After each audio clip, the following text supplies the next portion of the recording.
오늘은 느헤미야 강해 31번째 시간으로 9장 26절로 29절 말씀을 통해 우리를 사랑하신 찬양해야 할 이유입니다 라는 제목으로 말씀을 전하며 31번째 시간에 주시는 은혜를 함께 받고자 합니다.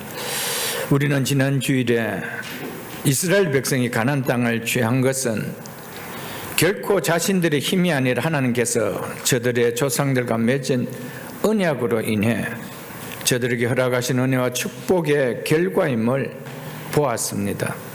이런 이스라엘 백성은 당연히 하나님께서 베풀어 주신 축복의 은혜를 잊지 않고 겸손한 자세로 살아야 함이 마땅한 모습임에도 불구하고 저들은 가나안에 정착한 이후로부터 바벨론 포로 때까지 그 땅에 사는 동안 줄곧 하나님의 은혜를 망각하고 하나님께서 베풀어 주신 축복을 스스로 차버리는 하나님을 거역하는 불순종의 삶을 살았습니다. 오늘 본문은 이러한 이스라엘 백성의 지속되는 불순종의 역사를 간략하게 보여주고 있는 내용입니다. 불순종의 삶을 살아가는 이런 저들에게 하나님께서 행하시는 모습이 무엇이었는지 말씀해 주는 것이 오늘 본문이 우리에게 전해주는 메시지입니다.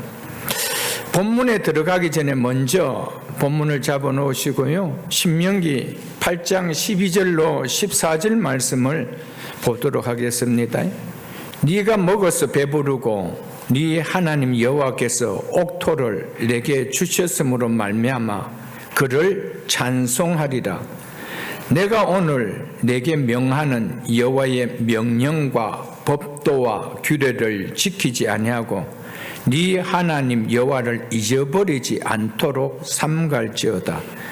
네가 먹어서 배부르고 아름다운 집을 짓고 거주하게 되며 또 내 소와 양이 번성하며 네 은금이 증식되며 네 소유가 다 풍부하게 될 때에 네 마음이 교만하여 네 하나님 여호와를 잊어버릴까 염려하노라. 그 밑에 있는 17절로 20절도 보겠습니다. 그러나 네가 마음에 이르기를 내 능력과 내 손의 힘으로 내가 이 재물을 얻었다 말할 것이라. 네 하나님 여호와를 기억하라. 그가 네게 재물 얻는 능력을 주셨습니다. 이같이 하심은 네 조상들에게 맹세하신 언약을 오늘과 같이 이루려 하심이니라. 네가 만일 네 하나님 여호와를 잊어버리고 다른 신들을 따라 그들을 섬기며 그들에게 절하면 내가 너희에게 증거하노니 너희가 반드시 멸망할 것이라. 여호와께서 너희 앞에서 멸망시킨 민족들 같이 너희도 멸망하리니 이는 너희가 너희 하나님 여호와의 소리를 청종하지 아니함이니라. 아멘. 이처럼 하나님께서는 모세를 통해 가나안 땅에 들어가기 직전에 있는 이스라엘 백성들에게 너희가 가나안 땅에 들어가서 그 땅에서 풍족한 삶을 누리게 되면 그것으로 인해 하나님께서 베풀어 주신 이 은혜의 축복을 잊어버리게 되는 교만한 마음이 일어날 가능성이 있다는 것을 알고 미리 이렇게 경고까지 해 주셨습니다. 그래서 너희가 만일 그 땅에서 누리는 풍요의 삶이 하나님께서 베풀어 주신 축복이 아니라 우리의 힘으로 이룬 것이라며 교만한 마음이 들어 하나님 여호와께서 하신 말씀을 청종하지 아니하면 그로 인해 너희가 어떠한 결과를 맞게 될 것인지 그 결과에 대해서까지도 분명하게 말씀하며 경고해 주셨습니다. 하나님의 말씀은 하나님은 의로우신 분이고 하나님은 신실하신 분이기 때문에 당신이 하신 말씀을 반드시 행하시는 분입니다. 만일 그분이 자신이 하신 말씀을 행하지 않는다라면 그분은 의로우신 분이 아닙니다. 그분은 하나님이 되실 수가 없습니다. 그래서 하나님은 당신의 의로움을 드러내시기 위해서 당신이 하신 말씀에 대해서는 반드시 그렇게 행한다는 겁니다. 그래서 이스라엘 백성들에게 너희가 이럴 소지가 충분하게 있으니 들어가서 하나님을 절대로 잊어서는 안 된다.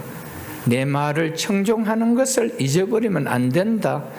만일 그렇게 된다면 이 가나안 족속을 내가 멸했던 것처럼 너희도 멸해볼 것이다. 이렇게까지 하나님은 경고해 주셨습니다. 그 앞에 있는 신명기 6장도 한번 보겠습니다. 신명기 6장 10절로 13절입니다. 네 하나님 여호와께서 네 조상 아브라함과 이삭과 야곱을 향하여 내게 주리라 맹세하신 땅으로 너를 들어가게 하시고 네가 건축하지 아니한 크고 아름다운 성읍을 얻게 하시며 네가 채우지 아니한 아름다운 물건이 가득한 집을 얻게 하시며 네가 파지 아니한 우물을 차지하게 하시며 네가 심지 아니한 포도원과 감람나무를 차지하게 하사 네가 배불리 먹게 하실 때에 하나님께서 이렇게 말씀하신 그대로 저들에게 이 축복을 누리게 해 주셨음을 우리가 알지 않습니까? 그러므로 저들은 가나안 땅에서 누리는 풍요의 삶은 결코 자신들의 공로에 의한 것이 아니고 전적으로 하나님이 허락하신 은혜였고 축복의 결과였다는 것을 그들이 모르나요? 저들이 자격이 있어 이런 큰 은혜와 복을 받은 것은 아니지 않습니까? 그렇기 때문에 이스라엘 백성들은 이 큰 은혜와 복을 잊으려야 잊을 수가 없는 것입니다. 그래서 12절에 이렇게 이야기하죠. 너는 조심하여 너를 애굽 땅 종되었던 집에서 인도하여 내신 여호와를 잊지 말라. 한마디로 무슨 말입니까? 내가 너에게 베풀어준 은혜 잊지 말라. 그거 잊으며 살지 말라라고 말씀했습니다. 13절을 보십시오. 그래서 네 하나님 여호와를 경외하며 그를 섬기며 그의 이름으로 맹세할 것이니라 하셨습니다. 너희 삶의 중심이 누가 되라는 겁니까? 하나님 여호와가 되도록 살아라. 이렇게 말씀해 주셨습니다. 그런데도 이들이 하나님께서 주신 은혜로 누리는 축복의 삶임에도 불구하고 풍요한 삶에 익숙해지자 교만한 마음이 들어 지난날 애굽 땅 종살이하던 삶에서 빼어내어 가나안 땅에 들어와 풍요 삶을 살게 하신 하나님의 은혜를 송두리째 다 잊어버리며 살았습니다. 풍요한 생활을 할 때 너희 마음이 교만하여 너희 하나님 여호와를 잊어버리는 일이 없도록 하라라고 경고를 하였음에도 그 풍요의 삶 가운데 종살이했던 애굽 땅에서 너희를 이끌어내신 여호와를 잊지 않도록 조심하라 고까지 경고하였음에도 그들은 그 땅에 정착한 후 어떠한 삶을 살아왔는지 오늘 본문이 그에 대해서 말해주고 있습니다. 오늘 본문 26절을 보겠습니다. 오늘 본문 26절 이렇게 시작하죠. 먼저 그 앞에는 25절 하반절을 보겠습니다. 그들이 주의 큰 복을 즐겨 싸우나 26절 보겠습니다. 그들은 순종하지 아니하고 주를 거역하며 주의 율법을 등지고, 이 말은 율법의 가르침과는 아무런 상관없이 행동을 보이며 살았다는 말입니다. 그리고 주께로 돌아오기를 권면하는 선지자들을 죽여 주를 심히 모독하였나이다.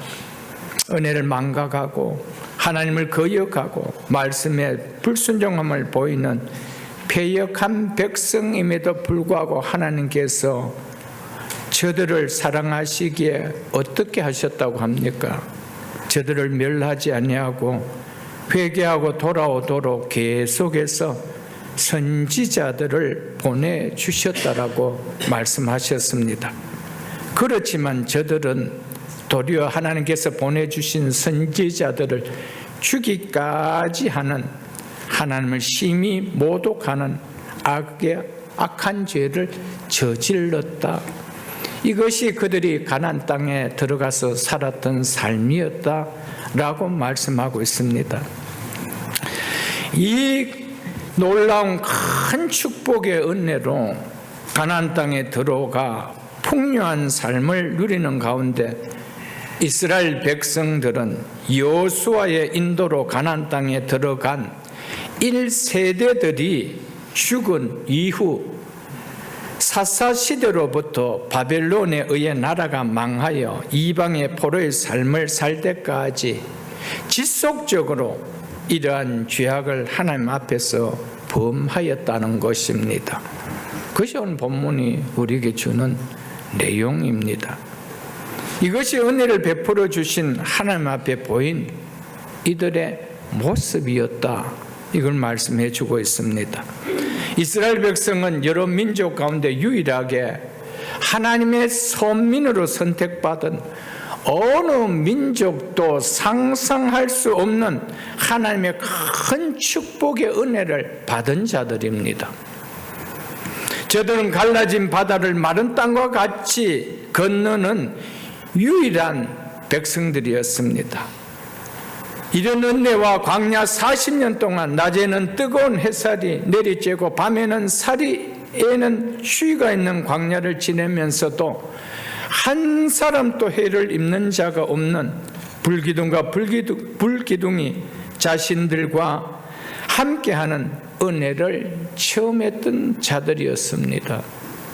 저들은 광야 40년을 지내는 동안 먹지 못하고 마시지 못하여 죽는 일이 없는 은혜와 옷이 헤어지지 않고 발이 부러지지 않는 놀라운 은혜를 친히 체험한 자들입니다. 저들은 아름다운 집과 파지 않은 우물과 배불리 먹을 수 있는 포도나무와 허다한 과목이 있는 젖과 꿀이 흐르는 땅을 값없이 누리는 은혜를 받은 이 땅의 유일한 민족이었습니다. 그리고 어느 민족도 갖지 못한 하나님의 율법을 가지는 엄청난 축복을 누리는 은혜를 받은 자들이었습니다. 이런 놀라운 은혜를 체험하고 누리고 있는 백성이라면 너무나 당연하게 그 하나님을 잘 섬겨야 함이 마땅하게 여겨지지 않습니까? 이들이 보인 모습은 은혜를 전혀 받지 못하고 살아가는, 모르는, 은혜를 모르는 이방인과 같이 하나님 앞에 패역한 모습을 끊임없이 지속적으로 행하였다는 것입니다. 이렇게 행하는 이스라엘 백성들의 모습을 볼 때 우리는 어떤 생각이 듭니까? 어찌 이럴 수가 있느냐라는 비난의 마음이 우리 속에 일어나지 않겠습니까? 성경은 우리에게 이것이 오늘 우리의 마음이다, 너희의 모습이다 라고 말씀해 주고 있는 것입니다. 우리는 이러한 이스라엘 백성들의 모습을 보면서 이 모습이 바로 나의 모습이 아닌지 돌아볼 수 있어야 됩니다. 이것이 성령이 주시는 마음입니다. 우리의 모습이 이스라엘 백성들보다, 그들의 모습보다 낫다라고 생각이 들어서는 안 될 것입니다. 결코 나을 것이 없는 자인 것을 오늘 말씀을 통하여 우리에게 말씀해 주고 있습니다. 우리는 이스라엘 백성들과는 비교될 수 없는 더 큰 구원의 은혜를 받은 자들이 아닙니까? 이스라엘 백성들이 이방인처럼 하나님의 은혜를 받지 않은 자들이기 때문에 하나님 앞에서 교만을 부르며 패역한 삶을 살았습니까? 아닙니다. 누구보다도 어느 민족도 체험하지 못한 은혜를 선민이라는 특혜를 받으며 이 은혜를 받은 자들이 하나님의 행한 모습이 이런 모습이었다는 것입니다.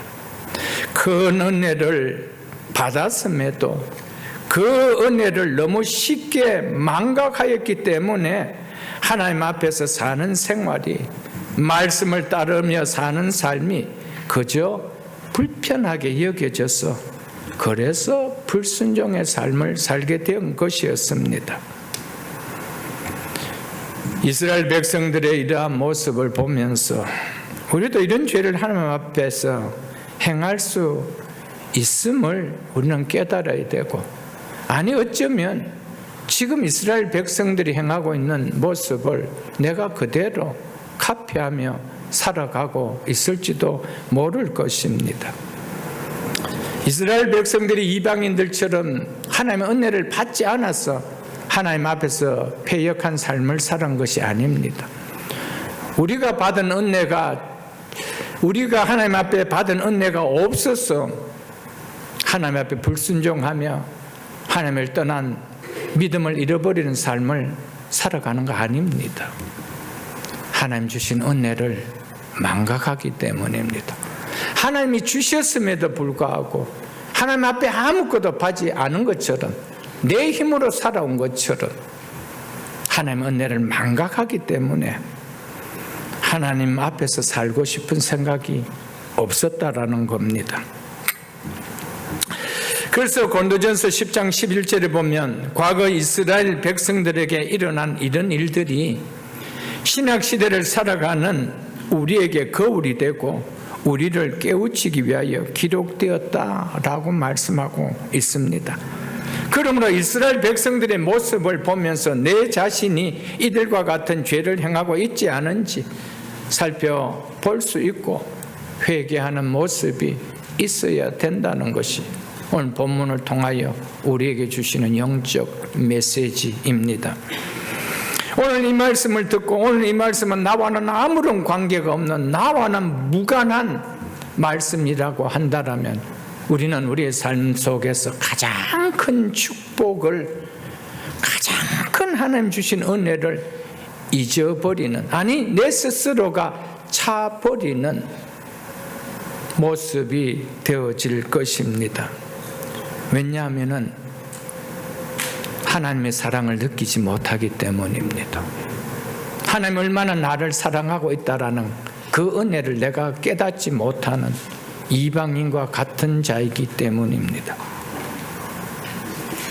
여러분과 우리가 하나님께로부터 값없이 받은 구원의 은혜와 축복이 이스라엘 백성이 값없이 가나안 땅을 받아 누리는 은혜와 축복에 비교한다라면 그 은혜와 축복이 적은 은혜고 적은 복일까요? 그들이 받아 누리는 은혜와 복은 신약을 살아가는 우리가 받아 누리는 은혜와 복에 비하면 비교될 수 없는, 아예 비교 자체가 되지 않는 은혜와 복입니다. 우리가 받은 구원의 은혜와 축복은 그들과 비교 불가할 만큼 너무나 엄청난 은혜의 축복입니다. 결코 잊을 수 없는 영광스러운 영원한 기업을 누릴 수 있도록 하나님의 상속자인 자녀로 삼아주신 축복을 받은 구원의 은혜를 우리가 누리고 있는 자입니다. 이 은혜를 값없이 우리는 받았습니다. 하나님께서 그냥 내가 너를 구원하여 준다라고 아니고 하나밖에 없는 독생자 예수 그리스도와 동일한 자녀로 삼아주시고 그 독생자 예수 그리스도가 누리는 영원한 상속을 우리에게 동일하게 주시는 자녀로 삼아주시는 은혜를 우리에게 베풀어 주셨습니다. 그 구원의 은혜는 변개될 수 없습니다. 그 은혜는 중간에 취소될 수 없는 은혜와 축복입니다. 이런 엄청난 축복의 은혜를 받은 우리임에도 우리가 하나님 앞에 보이는 모습이 마치 이스라엘 백성들이 보인 모습과 같은 닮은 꼴이 되고 있지는 않은지, 그런 모습은 없는지 돌아보라는 것입니다. 이스라엘 백성들처럼 이 엄청난 축복의 은혜를 망각하는 삶을 살고 있지는 않는지, 그래서 저들처럼 하나님 말씀에 순종하기보다 불순종하기를 더 즐겨하며 살고 있지는 않는지, 하나님의 뜻을 따르며 사는 것을 불편하게 여기며 세상을 쫓아 살고 있지는 않은지, 그래서 하나님 말씀이 아닌 내 생각과 내 주관과 세상 기준과 가치관을 내 삶과 인생을 비추는 등과 빛으로 여기며 살고 있지는 않은지 오늘 말씀을 통하여 돌아보라라고 말씀하고 있는 것입니다. 말씀이 불편하게 여겨진 이스라엘 백성들처럼 내 영혼과 내 삶을 살리기 위하여 힘을 다하여 말씀을 전하는 목회자가 불편하게 여겨져 혹 이들처럼 비방하며 안태하는 마음은 없는지 돌아보라고 오늘 우리에게 말씀하고 있습니다. 놀라운 은혜를 받고도 끊임없이 하나님 앞에 행할 수 없는 패역한 모습을 보인 이스라엘 백성에게 행하신 하나님의 모습이 무엇인지 이어지는 27절과 28절이 우리에게 말씀해 주고 있습니다. 27절 28절을 보겠습니다. 그러므로 주께서 그들을 대적의 손에 넘기사 그들이 공고를 당하게 하시며 그들이 환난을 당하여 주께 부르짖을 때에 주께서 하늘에서 들으시고 주의 크신 긍휼로 그들에게 구원자를 즉 사사들을 주어 그들을 대적의 손에서 구원하셨거늘 그들이 평강을 얻은 후에 우리의 삶의 참된 평강은 하나님이 주셔야만 누릴 수 있다는 것을 이 말씀을 통해 우리는 깨달을 수 있어야 됩니다. 진정한 평안과 안식은 하나님의 손에 달려있지 우리의 손에 달려있는 거 아니라는 겁니다. 그래서 하나님께서 그들에게 평강을 주셨다는 것이죠. 그래서 그들이 평강을 얻은 후에 그럼 어떻게 살아야 됩니까? 하나님 앞에 감사하며 그 은혜에 보답하는 삶을 살아야 되죠. 그런데 보십시오. 다시 주 앞에서 악을 행함으로 주께서 그들을 원수의 손에 버려두사 원수들에게 지배당하게 하시다가 그들이 돌이켜 주께 부르짖으며 주께서 하늘에서 들으시고 여러 번 주의 긍휼로 건져내시고 아멘. 하나님께서 이런 이스라엘 백성들에게 행하신 모습은 두 가지라고 말씀해 주고 있습니다. 하나는 잘못했음을 깨닫도록 돌아서도록 하기 위하여 고난당하게 징계를 내리셨다는 것과 두 번째는 잘못했음을 깨닫고 돌아설 때 크신 긍휼로 회복시켜 주셨다라는 내용입니다. 27절로 28절은 이스라엘 역사 가운데 사사시대의 역사를 회고하고 있는 내용입니다. 사사시대는 한마디로 표현하면은 첫 번째로는 이스라엘 백성들이 하나님 앞에 범죄를 행한 것이었습니다. 이것이 첫 번째 사사시대의 역사입니다. 두 번째는 그들에게 하나님께서 징계를 주시는 역사였습니다. 그리고 세 번째는 고난의 징계를 받자 백성들이 하나님께 부르짖는 역사가 나타납니다. 그리고 네 번째는 백성들이 부르짖음을 들으시고 사사를 보내어 구원해 주시는 또한 역사입니다. 다섯 번째는 백성들이 사사를 보내줘 건져준 은혜를 망각해버리고 또 다시 전과 같이 하나님 앞에 범죄를 저지른 행위의 역사였습니다. 이 연속적인 순환이 왕이 세워지기 전 사사시대에 이스라엘 백성들이 보인 모습이었습니다. 사사시대뿐만 아니라 구약 이스라엘 전 역사가 백성들의 범죄, 하나님의 징계, 백성들의 회개, 하나님의 구원, 또다시 백성들의 범죄, 이런 사이클로 반복되는 역사입니다. 우리의 모습이 그 모습이 아닐까요, 여러분들? 우리의 모습이 처음 예수를 믿고 지금까지 줄기차게 한 길로만 하나님을 잘 섬기며 말씀에 순종하며 살아왔던 삶이었습니까? 구약 사사기를 한번 보겠습니다. 사사기 3장 7절로 8절을 한번 보겠습니다. 이스라엘 자손이 여호와의 목전에 악을 행하여 자기들의 하나님 여호와를 잊어버리고 바알과 아세라를 섬긴지라. 여호와께서 이스라엘에게 진노하사 그들을 메소포타미아 왕 굿산 리사다임의 손에 파셨으므로 이스라엘 자손이 굿산 리사다임을 8년 동안 섬겼더니, 즉 고난을 당하였더니, 이렇게 말씀하고 있죠. 이런 역사가 계속 반복된다는 것입니다. 그래서 부르짖으면은, 또 고통이 쓸어서 부르짖으면은 하나님 또 구원해 주시죠. 사사를 보내주시죠. 그래서 몇 년 동안 평안했더라. 그러고 나면 또 하죠. 또 그 다음 세대가 똑같은 전철을 똑같이 범하고 있다는 겁니다. 이것이 사사기에 보면은 그 내용이 줄기차게 나옵니다.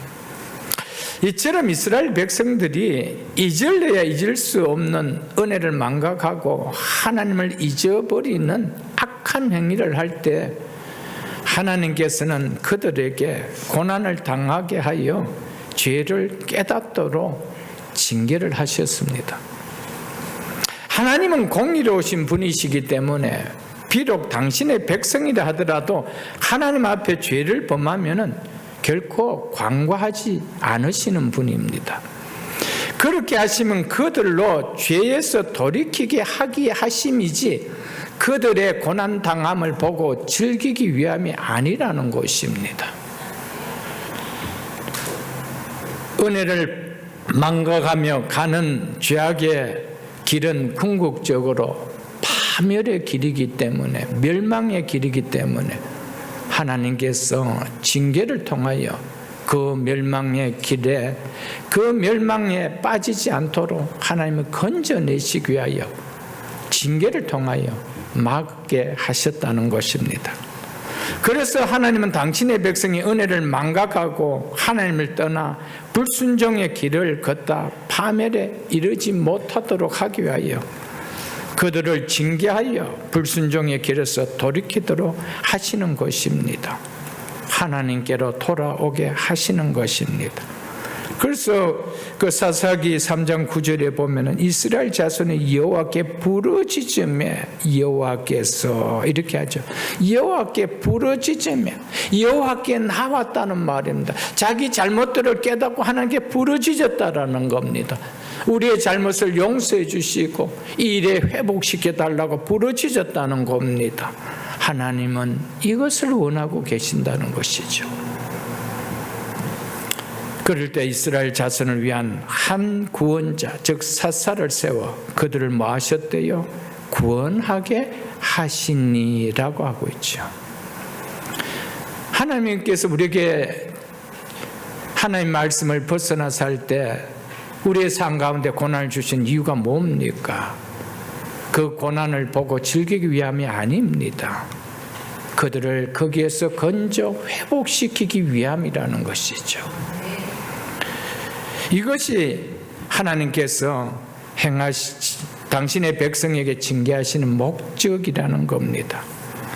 하나님을 떠나 사는 삶에서 하나님을 찾는 삶으로 돌아오게 하는 것, 멸망의 길로 향하는 그들의 발걸음을 생명의 길로 돌리게 하시는 것을 위해서 하나님은 그들에게 고난의 징계를 주셨다는 것입니다.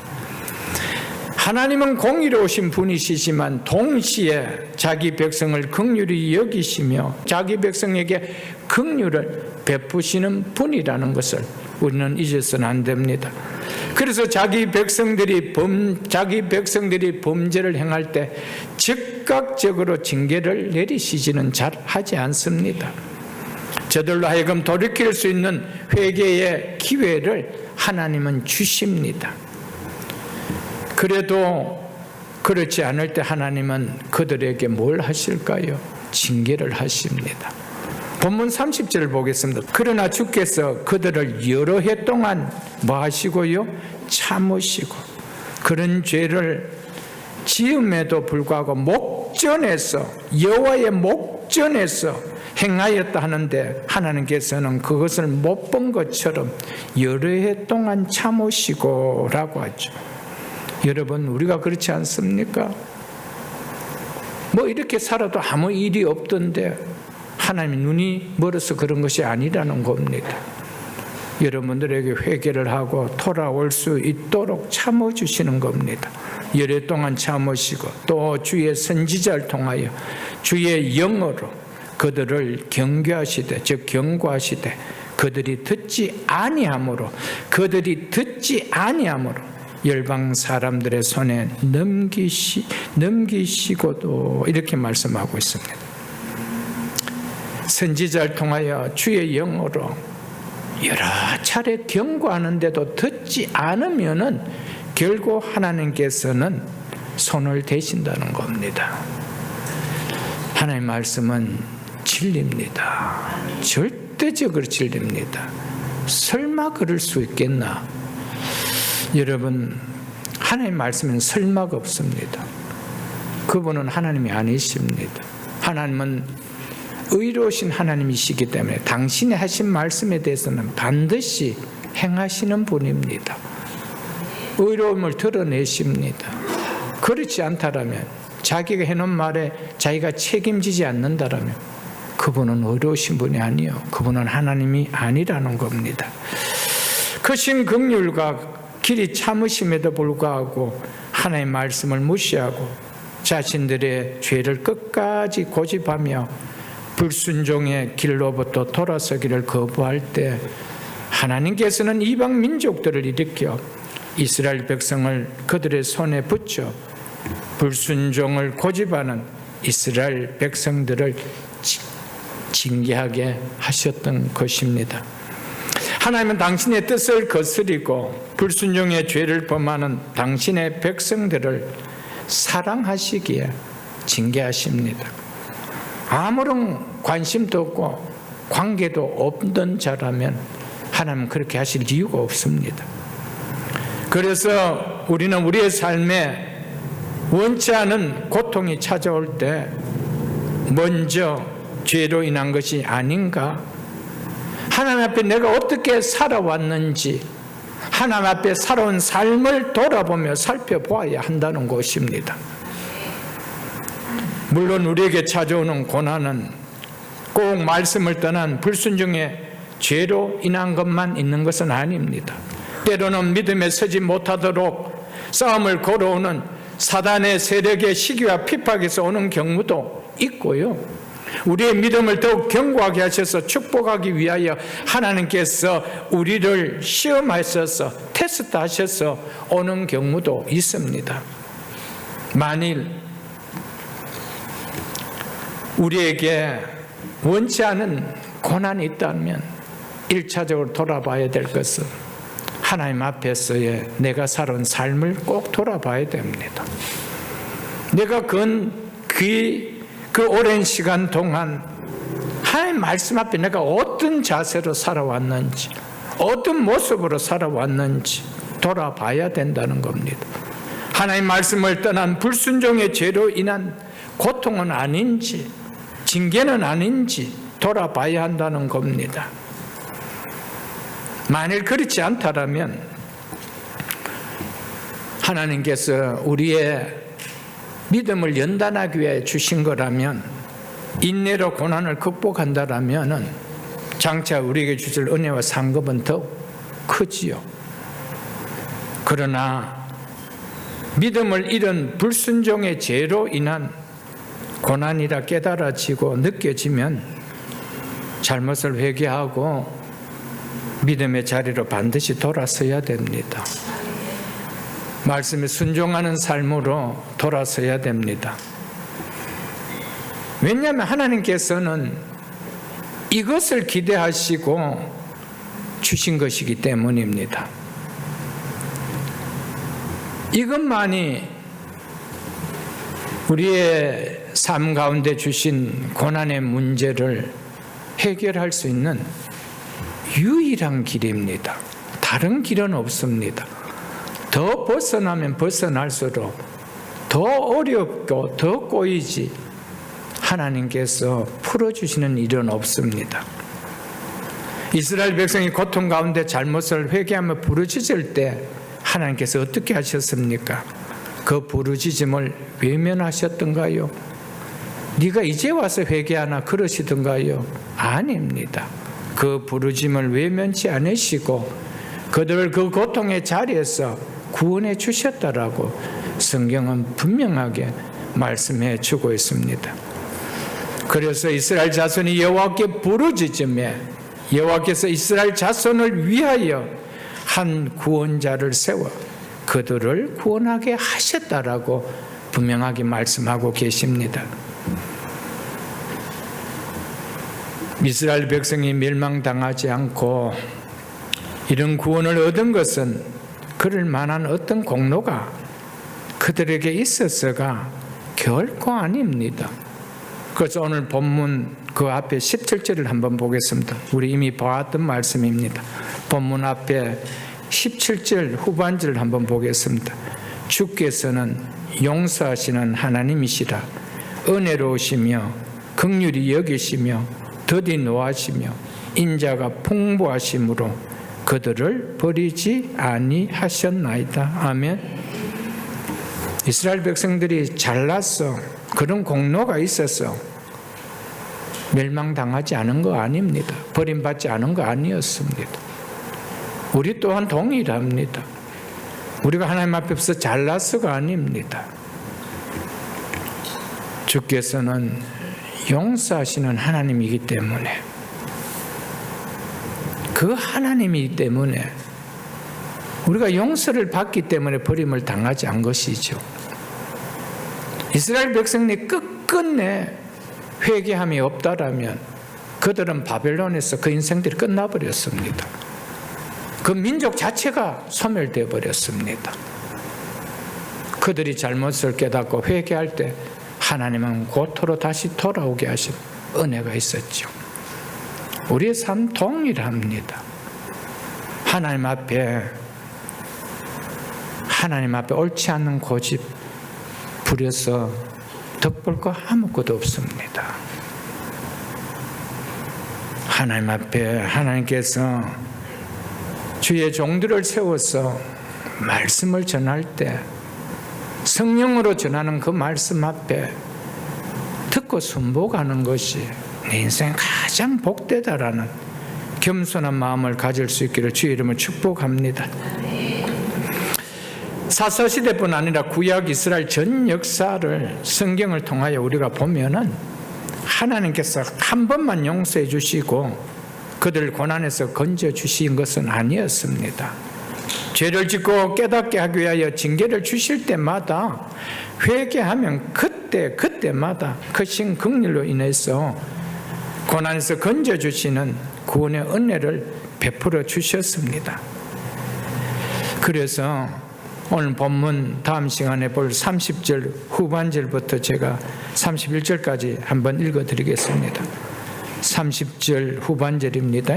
그들이 듣지 아니함으로 열방 사람들의 손에 넘기시고 또 주의 크신 긍휼로 그들을 아주 멸하지 아니하시며 버리지도 아니하셨사오니 왜냐하면 접속사가 들어갑니다.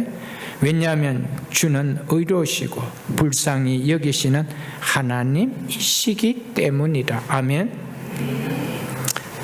하나님의 성품 때문에 우리가 존재할 수 있는 것이지,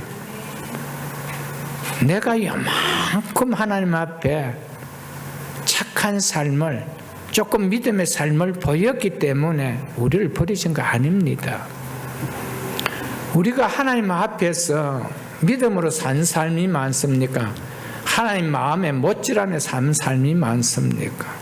그럼에도 불구하고 버림당하지 않고 멸망당하지 않고 오늘도 하나님 은혜 안에서 살아간 이유가 뭐라는 겁니까? 주의 크신 긍휼로, 주의는 의로우시고 불쌍히 여기시는 하나님이시기 때문이다. 용서하시는 하나님이 때문이다. 이 사실을 꼭 우리는 기억해야 됩니다. 그래서 본문 28절 하반절에 그들이 돌이켜 주께 부르짖으며 주께서 하늘에서 들으시고 여러 번 주의 긍휼로 건져내시고라고 했습니다. 여러 번 주의 긍휼로 건져내시고. 여러분, 우리는 얼마나 하나님 앞에 살아온 삶 속에서 하나님 앞에서 살아온 잘못된 삶을 인하여 부르짖어 보셨습니까? 우리의 삶 가운데는 이런 신앙의 고백이 있습니까? 하나님 앞에 여러 번 하나님께서 주의 긍휼로 나를 건져주셨다.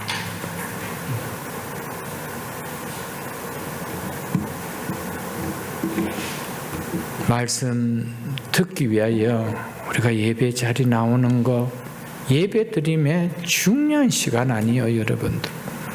하나님께서 우리에게 이 예배를 통하여 가장 큰 강력한 은혜와 복을 부어주시는 것은 말씀을 통하여 우리의 믿음을 세워주시는 은혜와 복입니다. 하나님은 우리에게 은혜와 복은 믿음을 세워서 부어주시는 것이지 믿음 없는데 부어주시는 분은 절대 아닙니다. 그래서 말씀을 통하여 우리의 믿음을 세우게 하는 거예요. 이것이 복입니다. 말씀을 듣고 깨달아 믿음이 세워지는 것이 하나님께서 주의를 통하여 예배를 통하여 주시는 복 중에 가장 큰 복입니다. 이 복을 우리가 누려야 되는데 수없는 선지자를 통하여 주의 말씀을 전했지만 그들은 거절했다 그래서 심지어 듣기 싫어서 죽이기까지 했다라고 합니다. 우리는 말씀을 받는 자세가 어떤 자세입니까? 어떠한 모습입니까? 그 말씀을 통해 믿음이 세워지는 자세입니까? 늘 불편해서 그냥 밀어내고 싶은, 내 등 뒤로 던져버리고 싶은 그런 말씀입니까? 어떤지 우리는 좀 돌아볼 수 있는 좀 시간 되었으면 좋겠습니다.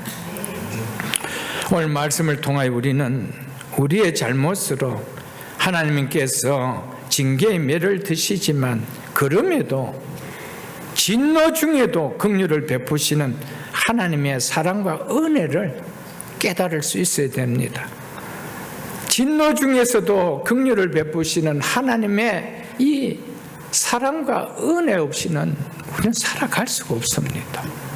이 은혜와 이 사랑 때문에 오늘도 우리가 예배 자리에 나와서 예배 드리는 자로 살아갈 수가 있는 것이죠.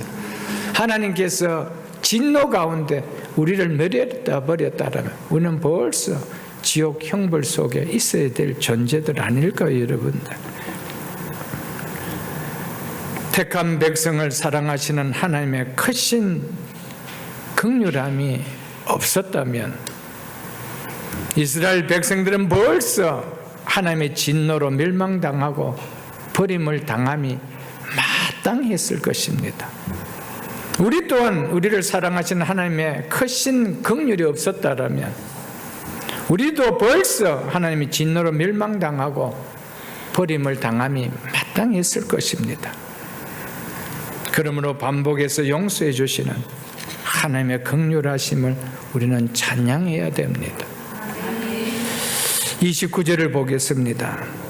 다시 율법을 복종하게 하시려고 그들에게 경계를 즉 경고하셨으나 그들이 교만하여 사람이 준행하면, 즉 지키기만 하면 그 삶 가운데서 삶을, 즉 생명을 얻는 주의 계명을 듣지 아니하며 주의 규례를 범하여 고집하는 어깨를 내밀며 목을 굳게 하여 듣지 아니하였나이다. 하나님께서 이스라엘 백성들에게 선지자를 통해 경고하신 목적이 뭐라고 하십니까? 하나님께서 주신 율법에 불순종을 보이는 이들에게 다시 주의 율법을 복종하게 하시려고, 이것이죠.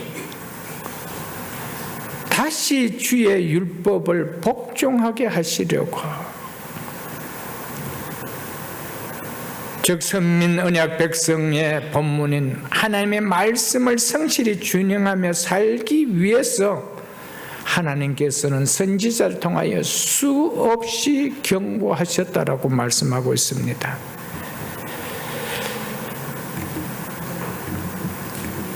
그 말씀을 그렇게 하심에도 불구하고 그렇지 않을 때 하나님은 돌아올 수 있는 마지막 수단인 징계를 통하여 하셨다는 사실입니다. 우리의 삶은 어떻습니까? 수없이 강단에서 목회자들 통하여 하나님께서 말씀을 선포하는 것은 뭡니까? 그 말씀의 자리로 돌아오라는 거예요. 너희가 들은 그 말씀의 자리로 돌아오라는 겁니다. 그래서 그 말씀을 수없이 하나님께서 전하게 하는 거 아닙니까? 그럼에도 불구하고 주의 계명을 듣지 아니하고 고집하는 어깨를 내밀며 목을 굳게 하여 듣지 아니하면 어떻게 될까요, 여러분들? 사랑하는 성도 여러분, 오늘 말씀을 무거운 말씀으로 듣지 마시고요, 가장 내 인생에 주시는 하나님의 축복의 말씀으로 들으십시오. 이것만큼 축복의 말씀이 있을까요, 여러분들? 어떤 분에게는 오늘 이 말씀이 마지막 하나님이 경고하는 말씀일지도 모를 것입니다.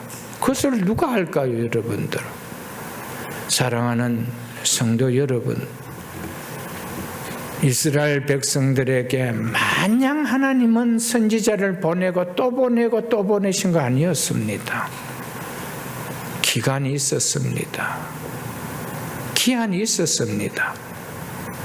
마지막 예레미야 선지자의 말을 듣지 않을 때 하나님은 그들을 바벨론 땅으로 보내버렸습니다.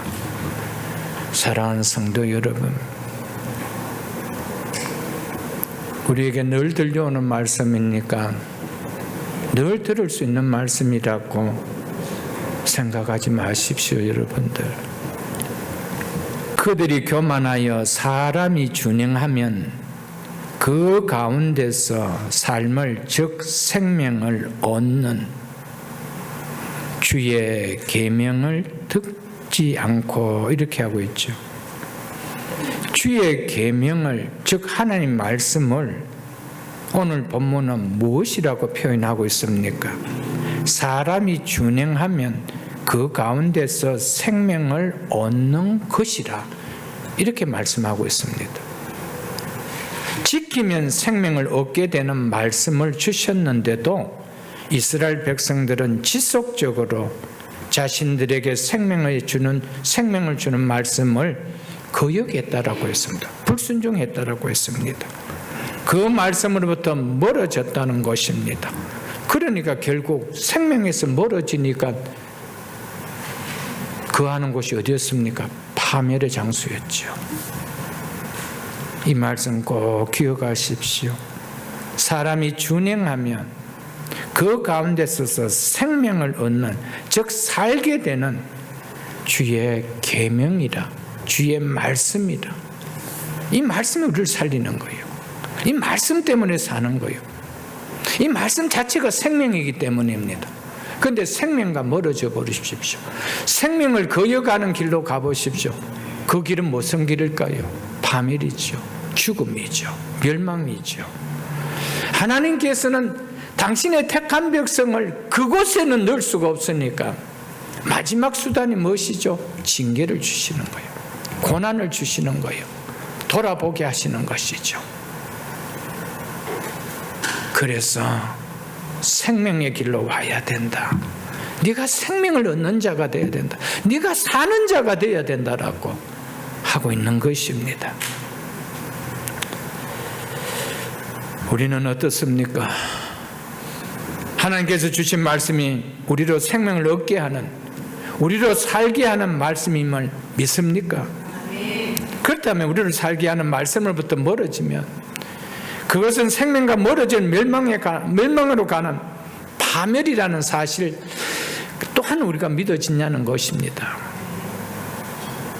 여러분, 우리의 영혼도 말씀이 살리지만 우리의 삶 자체도 살림입니다.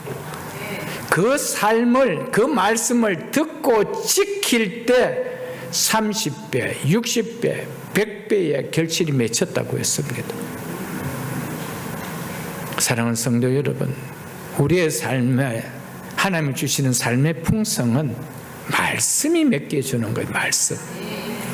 그래서 우리를 살게 되는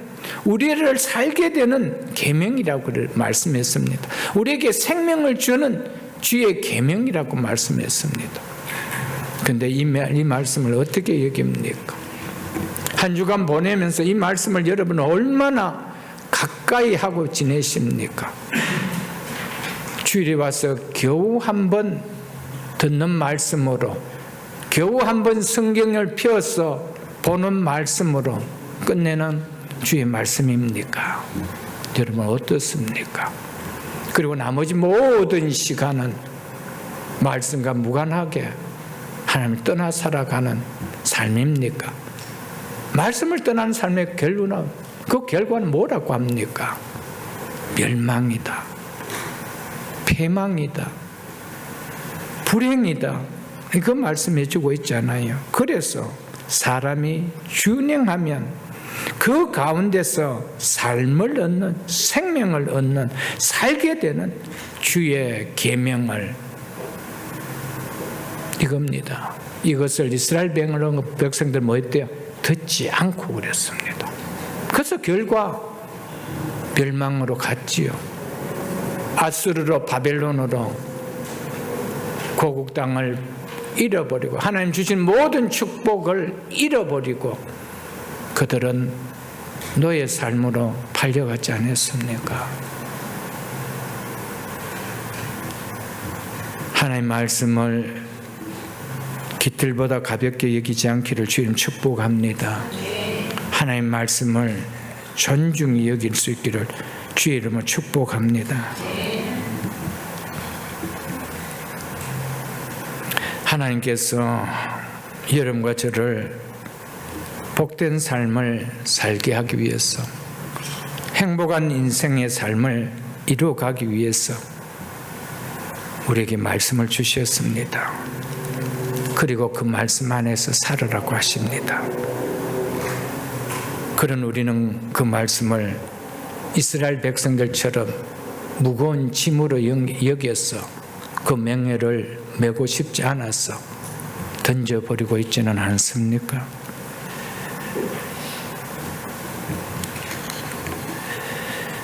사랑하는 성도 여러분, 말씀을 버리고 내가 복된 삶을, 내가 행복한 삶을 이루겠다라고 내가 핸들을 잡고 살아가 보십시오. 그 시간이 지난 이후에 내가 만나는 종착지가 어딘지, 행복인지, 복된 것인지, 불행인지, 패망인지, 성경은 진리입니다. 하나님이 하신 말씀이기 때문에 진리입니다. 이 진리를 거역하지 마십시오. 그래도 안 그런데요 라고 교만을 부리지 않기를 주님 축복합니다. 그래서 신명기 10장 13절에 보면 내가 오늘 너희 행복을 위하여 내가 명하는 여호와의 명령과 규례를 지킬 것이 아니냐 그랬습니다. 왜 여호와의 명령과 규례를 지키라고 했습니까? 너희 행복을 위해서라고 합니다. 너희가 행복하게 살도록 하기 위해서 내가 너희에게 내 말씀을 주셨다라고 이야기하고 있습니다. 그런데 너희를 행복하게 만들기 위해 주신 말씀은 던져버리고 무거운 짐으로 여겨버리고, 그래서 던져버리고 내가 인생의 핸들을 잡고 내가 주인 되어 행복의 계획을 꿈꾸고 이루겠다고 살아가 보십시오. 바벨탑이지요. 쌓는 것 같이 보이는데 시간이 지나니까 무너지는 거예요. 아무것도 없는 거예요.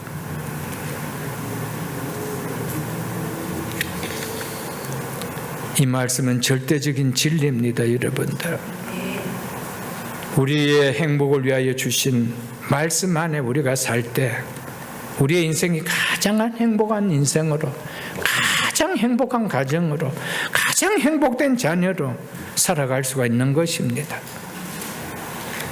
사랑하는 성도 여러분, 그러나 이스라엘 백성들처럼 이것을 무거운 짐으로 여겨서 던진다라면 이스라엘 백성들이 맞았던 그 결과가 우리의 삶의 결과입니다. 왜냐하면 말씀은 진리이기 때문에 그렇습니다. 하나님은 의로우신 분이기 때문에 거짓말 하시는 분이 아닙니다. 거짓말 하신다면 그분은 하나님이 될 수가 없습니다. 그리고 하나님은 의로우신 분이기 때문에 반드시 당신이 하신 말씀을 나타냅니다. 그래서 당신이 의로우신 분인 것을 말씀의 결과를 통하여 증거하신다는 사실입니다. 여러분, 하나님 말씀 앞에서 두렵고 떨림으로 우리는 살아야 되죠. 하나님의 백성은 어찌하든지 하나님께서 걷게 하신 말씀의 길로 가는 인생이 되어야 됩니다. 그래야 풀리는 인생이 됩니다. 그래야 복된 인생이 되고요, 행복한 인생이 되고요, 우리의 한평생 살아가는 삶의 마지막 끝자락에서 나는 하나님 은혜로 행복한 인생을 살았다라고, 행복한 삶이었다라고 고백되어질 수 있는 것입니다. 그렇지 않다라면 헛되고 헛되며 헛되고 헛되니 모든 것이 헛된 삶이었네, 이 수고하려고 내가 한평생 뼈 빠지게 살았던가, 그런 한숨밖에 나오지 않는 삶이라는 것을 우리는 깨달아야 됩니다. 그래서 하나님께서는 복된 인생으로 회복되는 삶을 살기 위해서 우리가 그 길을 벗어날 때 하나님께서 막는다는 것이죠. 막음에도 불구하고 그때요 그 길을 고집하고 간다라면은 하나님이 막으시는데 그 인생이 풀리는 인생이 될 수 있겠습니까? 될 수가 없습니다. 하나님께 주신 고난의 징계로 막는데 그 인생이 어떻게 풀리는 인생이 되고 어떻게 행복한 인생이 되고 어떻게 복된 인생이 될 수 있겠어요? 길은 유일한 한 가지밖에 없습니다. 하나님이 막은 것이기 때문에 하나님이 풀어주셔야 되는 거예요. 그런데 그것은 누구도 풀어줄 수가 없는 거예요. 그래서 전도서 7장 13절에 보면은 하나님께서 굽게 하신 것을 누가 능히 곱게 하겠느냐라고 했습니다. 하나님께서 휘어버린 것을 누가 그것을 평평하게 만들 자가 있느냐라고 하는 거예요. 하나님께서 돌이키도록 고난의 징계를 주셨고 그 아픔을 주셨는데 그 인생에 하나님이 풀어주시기 전까지 어떻게 그게 풀리겠느냐는 거예요, 여러분들. 그런데 우리의 힘으로 끝까지 풀어보겠다는 거예요. 더 고집하며 나간다는 것이죠. 그게 얼마나 미련하게 사는 것이요, 여러분들. 사랑하는 성도 여러분, 하나님께서 구부려 놓으신 것을 누가 능히 펼 수 있겠느냐라고 하셨는데, 그럼에도 불구하고 이 하나님 말씀을 우습게 여기고 그대로 고집한다라면은 그 결말은 이스라엘 백성들이 맞았던 결말입니다. 그래서 성경을, 구약 성경을 왜 기록해 놓았대요? 신약을 시대로 살아가는 우리에게 거울이 되게 하기 위해서 우리를 깨우치기 위하여 기록해 놓았다라고 이야기합니다. 이 말씀을 거울로 삼을 수 있기를 주의 이름으로 축복합니다.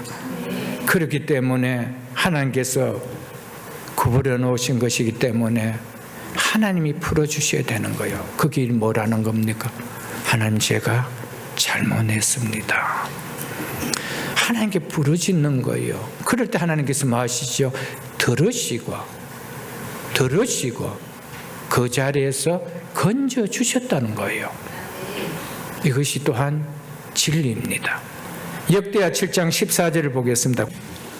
내 이름으로 일컫는 내 백성이 그들의 악한 길에서 떠나 스스로 낮추고 기도하여 내 얼굴을 찾으면 내가 하늘에서 듣고 그들의 죄를 사하고 그들의 땅을 고칠지라. 아멘.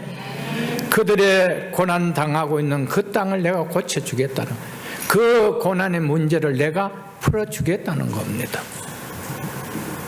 진정 우리의 삶이 물된 동산 같고 물이 마르지 않은 샘 같은 축복을 누리시기를 원한다라면 하나님의 말씀을 떠나 산 삶을, 하나님의 마음을 아프게 한 죄로 알고 이 삶을 회개하는 신앙이 되어야 합니다. 그런 성도가 되어야 합니다.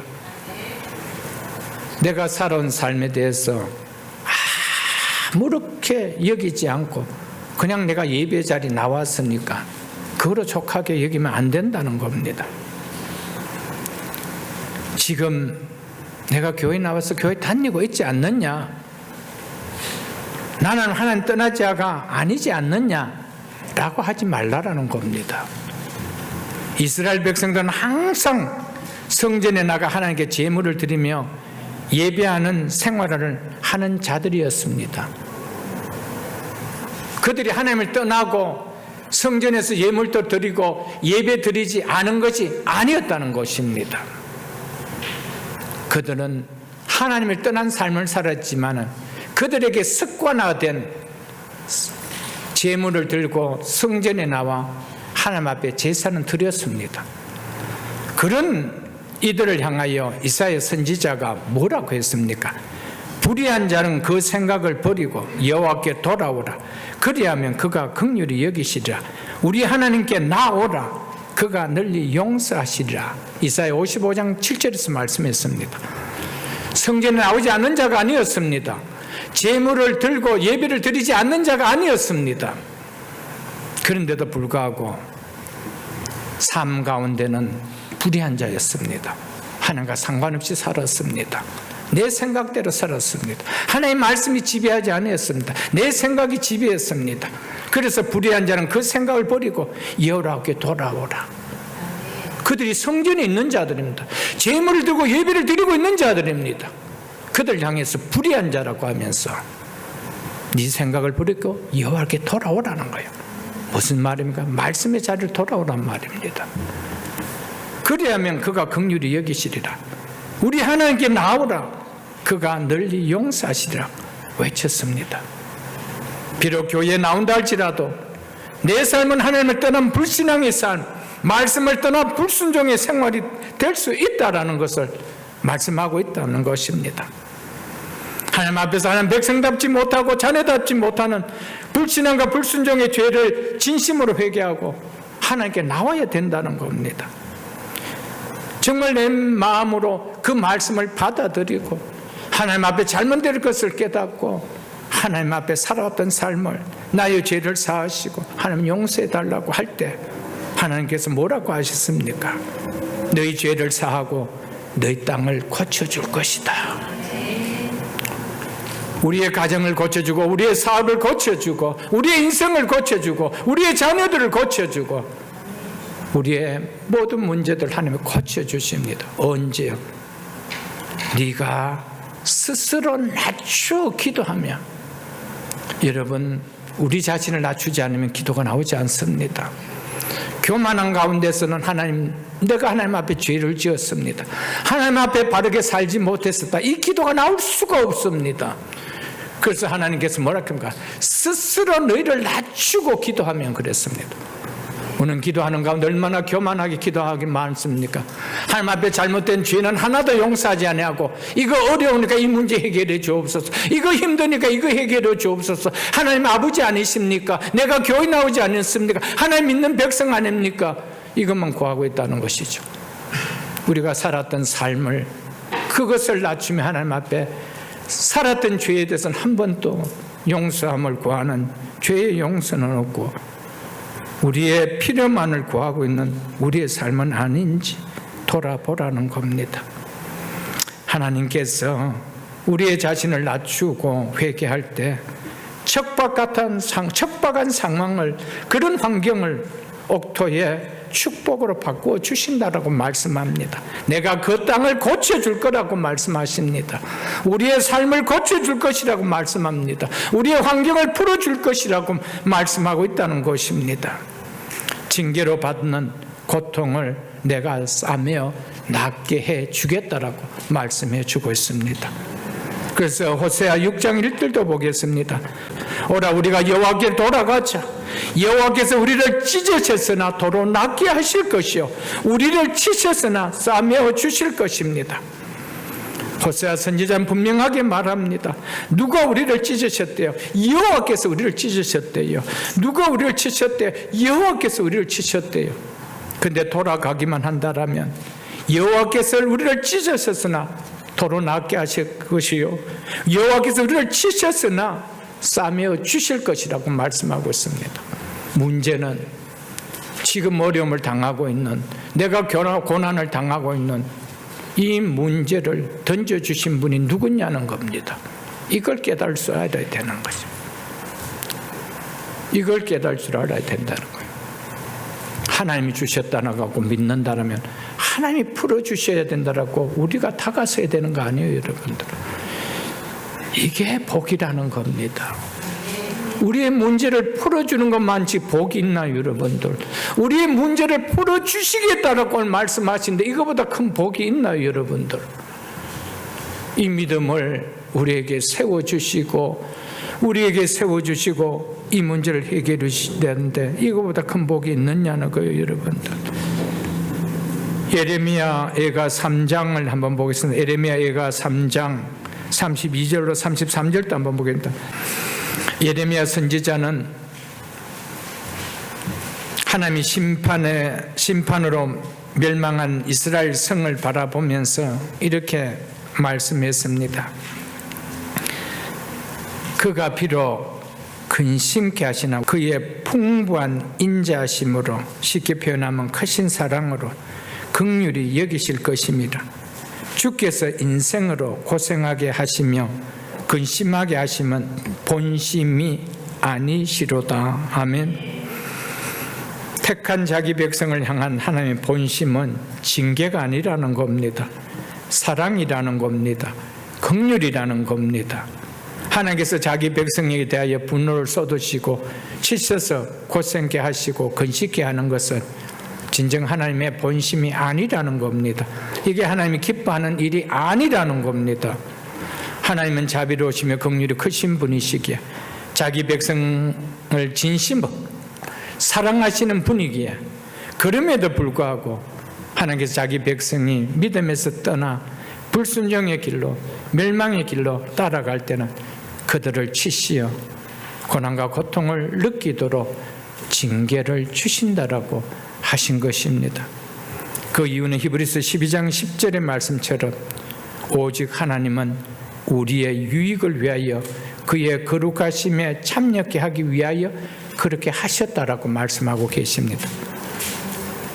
하나님은 자기 백성의 유익을 위하여, 곧 자기 백성으로 하나님의 거룩함에 참여하기 위하여 우리가 믿음을 떠나 불순종하는 죄를 범하면 잠시 고통을 당하게 하는 징계를 반드시 주신다라고 말씀하고 있음을 우리는 깨달아야 됩니다. 그러나 하나님께서 자기 백성을 치시어 고통을 당하게 하는 것은 하나님의 본심이 아니라는 사실, 이 또한 깨달아야 됩니다. 오직 우리로 믿음을 떠난 어그러진 멸망의 길로 가지 않고 곧은 길로 가도록 하기 위하여, 생명의 길로 가도록 하기 위하여 그와 같이 행하셨다는 사실을 우리는 꼭 기억해야 됩니다. 하나님께서 자기 백성을 징계하는 것은 하나님이 우리를 사랑하지 않으셔가 아니라 사랑하시기 때문에 하신 것이라는 겁니다. 그래서 히브리서 12장 6절에 보면 주께서 그 사랑하시는 자를 징계하신다라고 말씀하셨습니다. 요한계시록 3장 19절에서도 물론 내가 사랑하는 자를 책망하여 징계하노니라고 하셨습니다. 그러므로 하나님께서 자기 백성을 징계하시는 것은 자기 백성을 향한 그분의 사랑의 증표를 보여주고 있는 것이라는 것을 말씀해 주고 있습니다. 하나님께서 우리를 징계하시는 것은 우리가 사생자가 아니라는 것을, 비록 우리가 불순종 가운데 살아가고 있다 할지라도 너는 여전히 나의 사랑받는 자니요 내가 기뻐하는 백성임을 알게 하기 위해서 우리를 징계한다는 겁니다. 내가 너를 사랑하기에, 너를 결코 멸망의 길로, 불행한 길로, 불행한 인생으로 둘 수 없기에, 내가 사랑하기에 내가 채찍을 댄다라고 말씀하고 있다는 것입니다. 그래서 잠언 3장을 같이 한번 보겠습니다. 잠언 3장 11절로 12절입니다. 내 아들아, 여호와의 징계를 경히 여기지 말라. 그 꾸지람을 싫어하지 말라. 대저, 왜냐하면, 이 표현입니다. 왜냐하면 여호와께서 그 사랑하는 자를 징계하시기를 마치 아비가 그 기뻐하는 아들을 징계한 같이 하시기 때문이라 라고 말씀하고 있습니다. 누구를 징계한대요? 그 사랑하는 자를 징계한대요. 마치 아비가 사랑하는 아들을 징계하는 것처럼 우리 하나님 아버지가 우리의 백성, 당신의 자녀들을 징계하시는 것은 사랑 때문이라고 말씀하고 있습니다. 하나님의 징계는 결코 징계받는 자를 괴롭게 하거나 고통스럽게 하시는 것을 보시기 위함이 아닙니다. 오히려 그 사랑하는 자, 기뻐하는 자에 대한 사랑의 표현을 나타내고 있다는 것을 말씀해 주고 있습니다. 하나님께서 사랑하는 자기 백성이 아니라면 우리를 징계하실 이유가 있겠습니까? 하나님을 떠난 죄악을 행하도록 그냥 내버려 두었다가 그냥 심판하시면 끝나실 일이지 왜 우리에게 징계하실 이유가 있겠습니까? 없는 것이죠. 사랑하기 때문에. 그래서 하나님께서 이방 민족에 대해서 그들의 죄악에도 불구하고 침묵하셨지만 이스라엘이 하나님 떠난 죄악을 행할 때 침묵하신가요? 침묵하지 않았습니다. 반드시 징계하셨습니다. 그 이유가 택한 백성을 사랑하시기 때문에. 아멘. 그 결과 어땠습니까? 내버려둔 이스라엘 주변의 나라와 민족들은 번성하는 것 같이 보였지만 갑자기 망하여 역사의 무대에서 다 사라졌지만 하나님의 징계를 받은 이스라엘 백성은 오늘까지도 건장하게 존속하고 있다는 사실입니다. 이처럼 하나님의 징계는 그 징계를 받는 자를 멸망으로 향함을 막고 하나님의 백성을 아름답게 세우기 위해 행하는 선한 동기로 주어지는 것이기 때문에 그것을 불평하며 더욱 멀어지는 길로 우리는 가서는 안 된다는 것입니다. 하나님께서 나를 사랑하시는 증거요 증표임을 깨닫고 도리어 감사하며 받아들여야 한다는 것이 오늘 본문이 우리에게 주는 중요한 메시지입니다. 징계가 표면적으로 아픔일지라도 그 내면에 택한 백성인 우리를 사랑하시는 하나님의 크신 사랑과 은혜와 놀라운 축복이 그 속에 담겨 있기 때문에 우리는 징계를 받을 때 불평하지 말고 감사하며 받아들여야 한다는 것입니다. 하나님께서 당신의 백성을 사랑하시기에 우리에게 내리신 징계마저도 합력하여 선을 이루게 하시기에 그래서 우리를 사랑하심이 찬양해야 될 이유라는 것입니다. 이 사실에 아멘 되십니까? 이스라엘 백성들이 하나님 말씀을 거부하고 거역하는 모습을 고집하는 어깨를 내밀며 목을 굳게 하여 듣지 아니하였다라고 표현하였습니다. 고집하는 어깨를 내밀며라는 말은 멍에를 매는 것을 거부하면서 매지 않으려고 하는 잘못 길들여진 고집센 황소의 모습을 표현한 것인데, 이는 하나님 말씀을 거부한 이스라엘 모습이 마치 이와 같다라고 표현했던 것이었습니다.